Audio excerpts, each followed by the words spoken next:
Ini hadis yang keberapa? Hadis yang ketiga. 6, kita lanjut hadis yang keempat. Lanjut.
Ya. Jamaah rahimani Allah wa iyyakum jami'an. Hadis yang keempat yang dibawakan oleh Al-Imam Al-Bukhari masih bahasan tentang bab berbakti kepada ibu. Beliau Al-Imam Al-Bukhari membawakan satu athar dari sahabat Abdullah bin Abbas. Annahu atahu rajulun faqala. Suatu ketika ada seorang yang datang menemui Abdullah bin Abbas. Kemudian laki-laki ini berceritalah kepada sahabat Abdullah bin Abbas. Apa ceritanya? Inni khatibtu imra'atan fa'abat antan kihani. Dia bercerita kepada Ibnu Abbas, saya pernah melamar seorang wanita. Ketika saya lamar, perempuan itu nggak mau sama saya, ditolak saya. Ya namanya ditolak, diterima itu wajar memang. Ya, namanya melamar, ditolak, diterima itu wajar. Ada hak buat wanita untuk menolak. Tapi kalau menolak itu ya kalau bisa bukan dalam urusan-urusan yang bukan urusan dunia. Ya. Bukan karena dilihat nolaknya itu karena dunianya. Datangnya pakai apa? Ketika yang dilihat, pakainya ontel. Wah ini mah masa depannya apa? Masa depannya menyedihkan nih kayaknya. Tolak ah.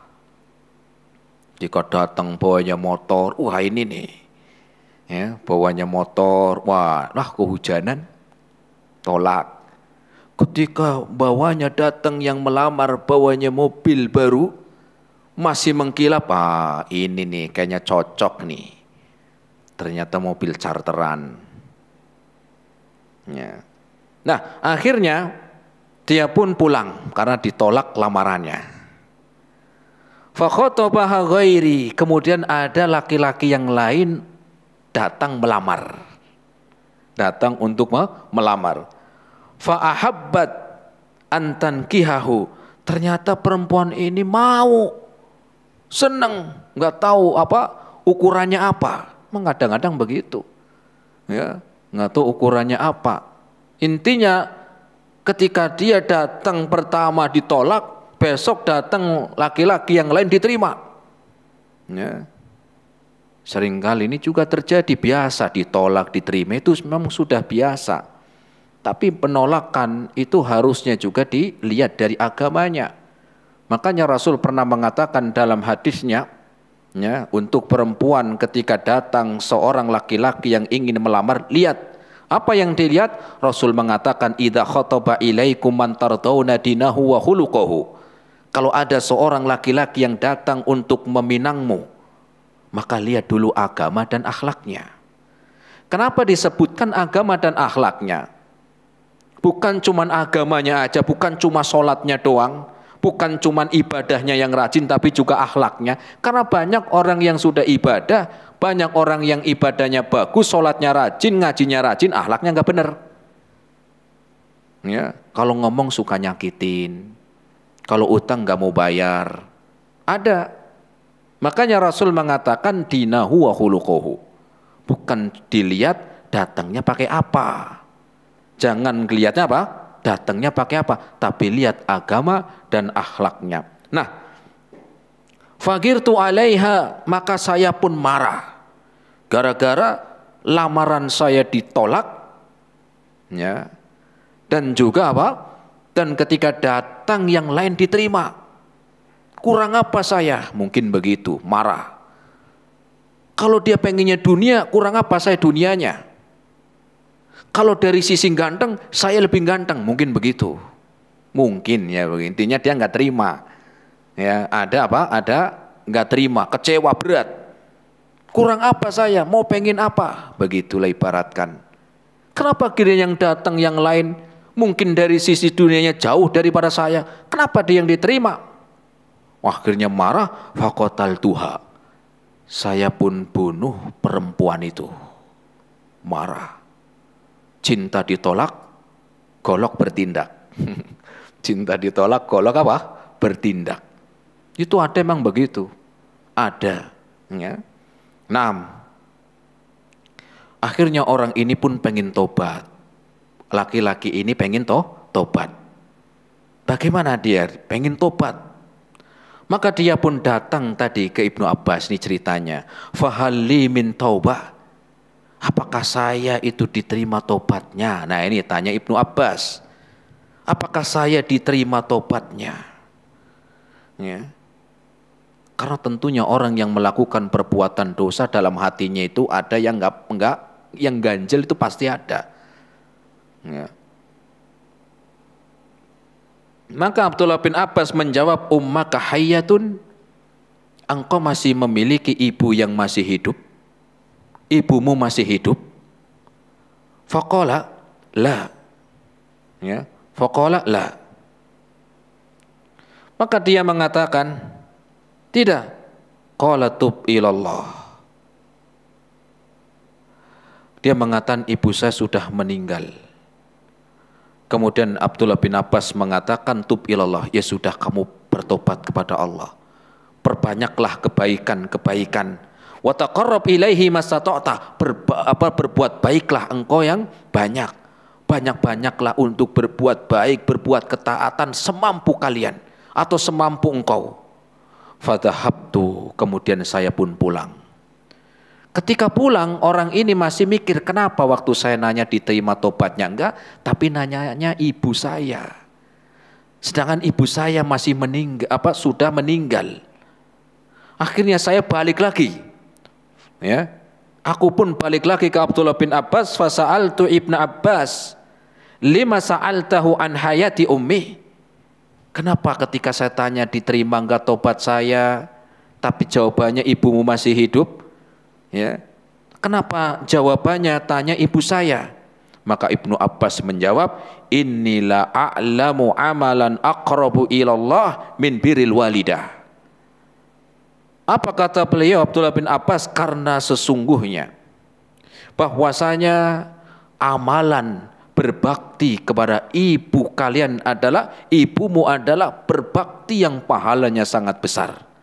Inilah a'lamu amalan aqrabu ilallah min birril walidah. Sesungguhnya aku tidak mengetahui suatu amalan yang paling besar pahalanya, yang paling mendekatkan diri kepada Allah dari engkau berbuat baik, berbakti kepada ibumu. Nah, jamaah rahimani Allah wa iyyakum jami'an. Dari sini kita mengetahui tentang berbakti kepada seorang ibu ya memiliki keutamaan besar, baik keutamaan pahala ataupun keutamaan yang lainnya. Kenapa? Karena sampai seperti tadi katanya sahabat Abdullah bin Abbas, inilah a'lamu amalan aqrabu ilallahi min birril walidah. Sesungguhnya aku tidak mengetahui suatu amalan yang lebih banyak pahalanya, sangat mendekatkan diri kepada Allah dari berbuat baik kepada ibu. Maknanya apa? Semoga kalau seandainya ibumu itu masih hidup dan engkau bisa melakukan amalan untuk berbuat baik kepada ibumu, lakukan. Semoga dengan engkau berbakti kepada ibumu akan menjadikan dosa-dosa yang lalu, dosa yang kau pernah lakukan, semoga dari situ mulai sedikit demi sedikit ya dihapus. Dengan apa? Dengan sebab pernah engkau berbuat buruk, yaitu membunuh. Karena nggak bisa, ini sudah terlanjur, masanya sudah terlanjur, orangnya sudah meninggal dunia, nggak mungkin dibangkitkan hidup lagi, nggak mungkin. Sehingga kira-kira apa amalan yang bisa aku lakukan untuk menghilangkan dosa-dosa saya? Makanya sahabat Abdullah bin Abbas menyampaikan bahwasanya kalau seandainya ibumu masih hidup, banyak-banyaklah berbuat baik kepada ibumu. Semoga ketika engkau berbuat baik kepada ibumu, karena berbuat baik kepada ibumu memiliki keutamaan yang besar dan pahala yang besar, semoga akan menghilangkan, menggugurkan dosa-dosamu yang lalu. Karena itu amalan besar. Ya.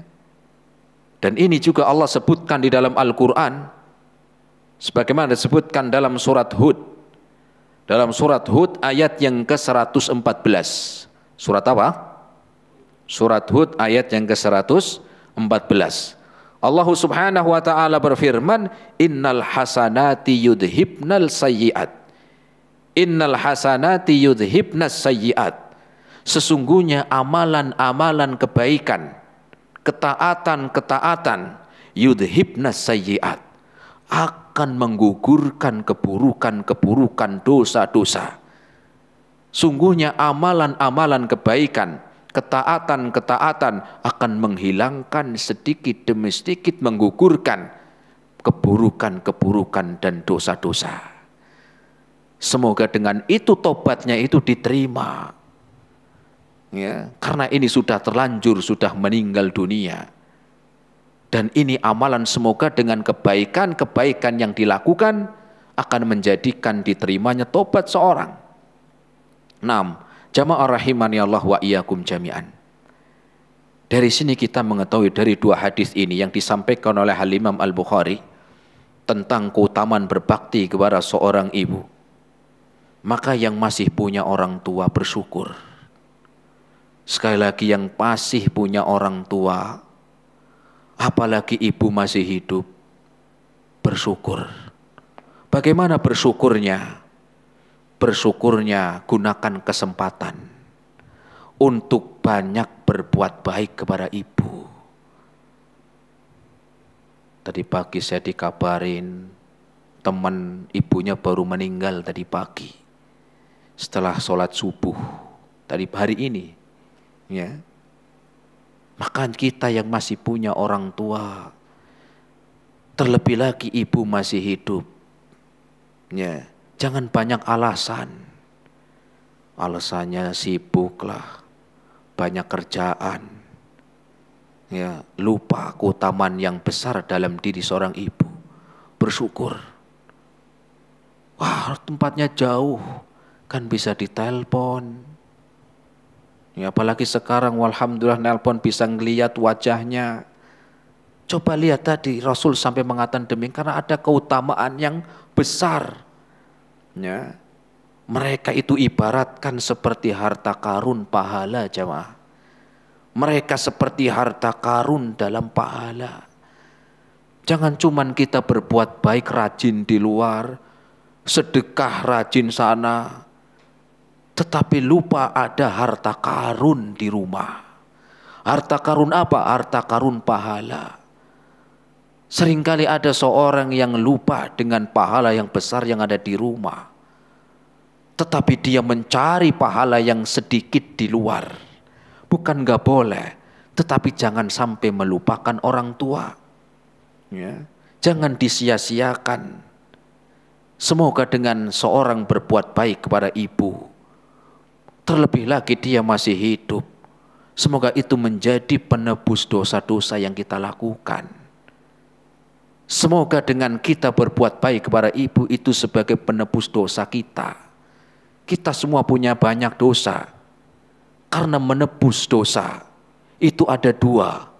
Ketika di dunia diantaranya menggugurkan dosa, penebus dosa itu dengan diantaranya berbakti sama orang tua, berbakti kepada ibu. Lah kalau di akhirat nebusnya bukan pakai apa? Berbuat baik, pakainya siksa. Biar hilang, biar berguguran dosa-dosanya. Cuma dua. Kenapa? Karena di akhirat ibu sudah nggak ada. Maka gunakan ya semaksimal kita di dalam berbuat baik kepada ibu. Rasul Shallallahu Alaihi Wasallam pernah mengatakan dalam hadisnya, yang artinya Rasul mengatakan apabila kalian ketemu orang yang namanya Uwais Al-Qarni minal Yaman, dari suku Qarn, minta dia doa, minta agar dia mendoakanmu, minta agar dia mendoakanmu. Maka yang dengar hadis ini termasuk Umar bin Khattab. Kenapa Rasul itu menyampaikan demikian? Kalau kalian nanti ketemu ketemu dengan orang dari Yaman, dari suku Qarn yang namanya Uwais, minta doa kepada dia, karena dia doanya dikabulkan oleh Allah. Sampai akhirnya ketika Rasul telah wafat, Abu Bakar wafat, zamannya Umar masih ingat hadis ini. Kalau dulu pernah dengar Rasul ngomong begitu. Kalau kalian ketemu orang dari Yaman, dari suku Qarn yang namanya Uwais, makanya Uwais Al-Qarn, minta doa dari dia. Ya. Rasul mengatakan minta doa dari dia. Dia sesungguhnya punya penyakit kulit yang Allah telah sembuhkan, tinggal satu seperti ya bulatan dirham. Dulunya penyakitnya berat kulitnya, sampai Allah sembuhkan tinggal sebesar dirham. Dan dia punya seorang ibu yang sangat dia berbakti kepada ibunya. Dia sangat berbakti kepada ibunya, dia gendong ibunya, dia mandikan ibunya, dia sisirin ibunya. Sampailah zamannya Umar. Setiap musim haji, Umar sudah nunggu di kedatangan para penduduk Yaman. Ditunggu orang-orang yang haji dari negeri Yaman, ditunggu. Mereka datangnya dari arah mana? Ya, ditunggu. Setiap ada orang-orang dari kabilah-kabilah yang datang dari negeri Yaman, ditanya sama Umar, "Afikum Uwais?" Apakah ada di antar rombongan kalian yang namanya Uwais? Mereka mengatakan, "Enggak ada." Lanjut. Ditunggu terus sampai selesai haji. Enggak ketemu. Tahun depan sama, Umar nunggu lagi. Ditunggu lagi orang-orang yang datang dari negeri Yaman. Setiap orang yang ditanya, yang datang untuk menunaikan haji, "Afikum Uwais?" Apakah di antara kalian ada yang namanya Uwais dari suku Qarn? Enggak ada yang namanya Uwais. Disebutkan, ya enggak ada. Ini namanya anu disebutkan, enggak ada yang namanya Uwais. Ya, lanjut. Ditunggu sampai selesai waktu haji, enggak ketemu juga. Sampai sebelum Umar meninggal dunia, dia enggak putus asa di waktu haji nunggu Uwais Al-Qarni. Sampai akhirnya ketika Umar bertanya, sudah tua Umar, "Afikum Uwais?" Baru mengatakan, ada di antara rombongan di sini dari negeri Yaman yang namanya Uwais. Kemudian ada yang angkat tangan, "Saya." "Siapa engkau?" "Ana Amirul Mukminin, saya Umar." Kemudian dia memuliakan Umar. "Kenapa engkau mencari saya?" "Engkau yang namanya Uwais?" "Betul." "Engkau dari suku Qarn?" "Betul." "Dari negeri Yaman?" "Betul." Engkau dulu yang punya penyakit kulit yang sekarang Allah sembuhkan tinggal 1 dirham, betul. Dan engkau punya ibu yang masih hidup, dan selama ibumu masih hidup dan engkau sangat berbuat bakti kepada ibumu, betul. Betul. Langsung Umar, tolong doain saya. Saya banyak doa, saya doain semoga Allah mengampuni dosa saya. Saya minta tolong untuk mendoakan saya. Uwais bingung. Kenapa? Karena dulu saya pernah mendengar Rasul ketika masih hidup. Dia telah mengkabarkan nanti ada orang Yaman. Disebutkan seperti ini dan itu ada dirimu benar. Saya minta didoakan. Kemudian Uwais pun mendoakan Umar bin Khattab, berdoa kepada Allah agar Allah mengampuni dosa-dosa Umar. Itulah amal. Sehingga berbakti kepada orang tua di antara jalan dikabulkannya doa. Keutamaan-keutamaan yang banyak di dalam berbakti kepada orang tua dan ibu adalah memiliki hak yang paling besar. Semoga bermanfaat pada kesempatan siang hari ini. InsyaAllah ta'ala kita lanjutkan di pertemuan yang akan datang. Terima kasih atas segala perhatiannya. Mohon maaf atas segala kekurangannya. Kita akhiri subhanakallahumma bihamdika. Asyhadu an la ilaha illa anta. Astaghfiruka wa atubu ilaik. Assalamualaikum warahmatullahi wabarakatuh.